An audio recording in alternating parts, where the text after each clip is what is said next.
Hi, good morning everyone. This is Deborah. Welcome to my channel. I thought today would be a good day to tell you some things about myself.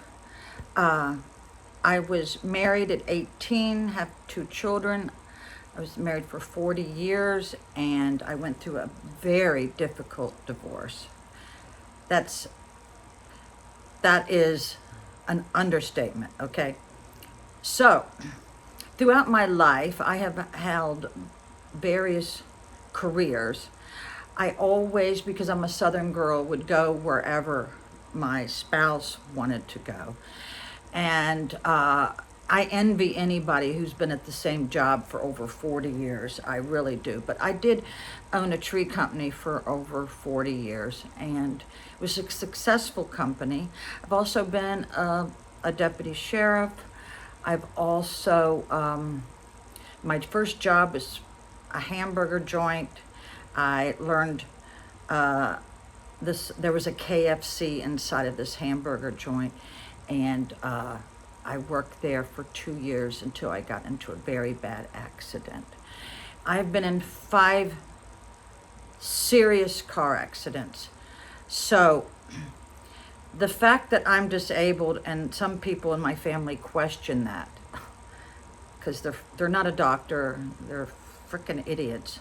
Yeah, I've been in very bad car accidents. I was never charged in any of them. None of them were my fault, people, okay? I've also been in Mrs. Virginia pageant twice. I made the top 13. I have 2 children. My son is currently residing at my house off and on because he travels for his work. My daughter has mostly lived in Florida and Key West, and she's 50 years old, soon to be 51. I'm 70. I just had a 70th birthday party in Springfield, Virginia, which was very nice. One of my nieces did it for me. I am very grateful for that. I also, when I was growing up, I didn't think I was very smart until I got to college and I was on the dean's list. I had a 3.8 GPA. I was very proud of that. Then I started realizing that I am smart. I had the highest academic score in the police academy. Let's see, what else? I was instrumental in getting my husband at the time his private pilot's license. I also helped him study at Aerotech in Dallas, Texas, and he was the top graduate also. Him and his best friend, they joined my study group.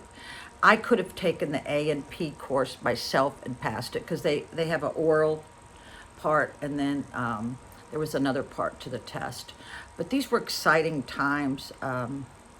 Let's see, what else have I done? Let me gather my thoughts for a minute. I helped raise my 2 grandchildren, who are the loves of my life. I have a granddaughter named Alana and a grandson, which is, I won't say his name since he's the 3rd generation, if you know what I mean, but we call him KT. So, yeah, I had the best times of my life was raising them. My grandson was born with a bilateral cleft palate, which was very hard for my whole family, but he has had, I think, 11 operations. The last 2 is when they took a part of his skull and put it in the upper palate, and the most recent one is when they wired his mouth shut and broke his jaw.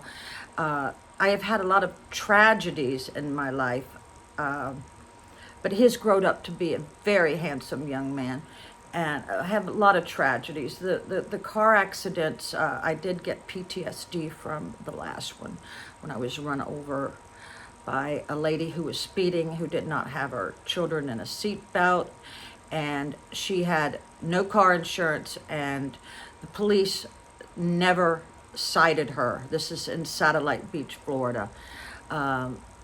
When I was run over, I relived that accident over and over in my head, and it caused severe PTSD. Also, my marriage caused me PTSD. I mean, really. For years, I couldn't cross the road because I was a pedestrian and she ran right over me. And the police in Satellite Beach never charged her for speeding, even though I had an eyewitness that she was speeding. And she didn't even have uninsured motorists. Thank God I had uninsured motorists, so was able to pay my hospital bill. But I fractured my pelvis. This whole side of my face was crushed. I had to wear an eye patch, I think for 6 months till the blood came out of my eye. I was on crutches. I've also had 5 major operations. So these people who say, oh, you're not disabled, well, you're just so clueless. I've had 6 rods put in my back. I had a laminectomy, a discectomy, spinal fusion, and then I had both hips done. So yeah, I've been through the ringer, and I'm getting ready to have my knee done probably this fall or early next year. The hip pain was constant, but the knee pain is intermittent. If I move the wrong way, it'll hurt. So the pain is very different from the knee to the hip. So, so that's some of the things I've gone through. I had to move like 10 times during my divorce because I never knew what the judge's ruling was going to be, you know. But, so I now live in the southwest part of Virginia. I don't like giving out my exact address because there is a lot of stalkers on here. Some of them have gone to great lengths to find me. Well, you're wasting your time, my darling.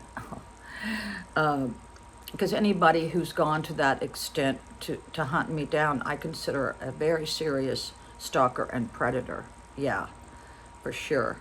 I've been recognized a couple times on the street from my channel, which I find it very, made me very happy. And so many of you all have said you've helped me in so many ways with your channel. And I hope I've done some good here. As you all know, I've been very sick now. It's going on the 15th or 16th day. I don't know what the hell I got. But it is not nice. This morning I was dripping with perspiration because I am fighting a fever, which is why I haven't been posting as much. But other than that, I'm doing well. I just wish I'd get over this. To get a doctor's appointment where I live is, if you don't call early in the morning, you won't even get in, or you'll have to wait a month or 2. I mean, the doctors are so bad anymore, trying to get an appointment when you need it. So I hope this sheds some light on a little bit about my life. I try to help women and men who've been in DV, you know what that means, in a DV situation. And the word I say that if you are miserable more than you're happy, it's time to get out. And if you are a roommate with your spouse, it's time to get out. You know, my divorce didn't happen until my children were in their 40s. So, and a lot of them, they did not understand what I was going through until they actually lived with their dad for a while. And then they go, oh, Mom, we owe you an apology. You know, all you have to do is be around me for a little while and you realize that I do have issues from all of this. I try my best to hide a lot. I think a lot of us do hide our mental health. But I believe everybody should be kind to everyone, for sure, because you never know when your days are numbered. You just don't know. And I've lost both of my parents and one of my sisters. And I lost one of my good friends who was my sister-in-law. All this weighs on me at night, and I still get anxiety attacks about losing your parents. It's a very lonely place. My mother would call me every day, and I was going through such a horrible time, and my mother was at her day's end. I couldn't even take care of myself. I sure the hell couldn't take care of my mother, but my little sister stepped up to the plate. I will always be grateful to her for that. But I think losing both of my parents and my sister and my girlfriend, the grief is still on me. I don't think I will ever be as happy as I used to be, because when you lose people that you love, it is heartbreaking, and it doesn't go away. It eases up a little bit, but so thanks for listening, and I'll say goodbye.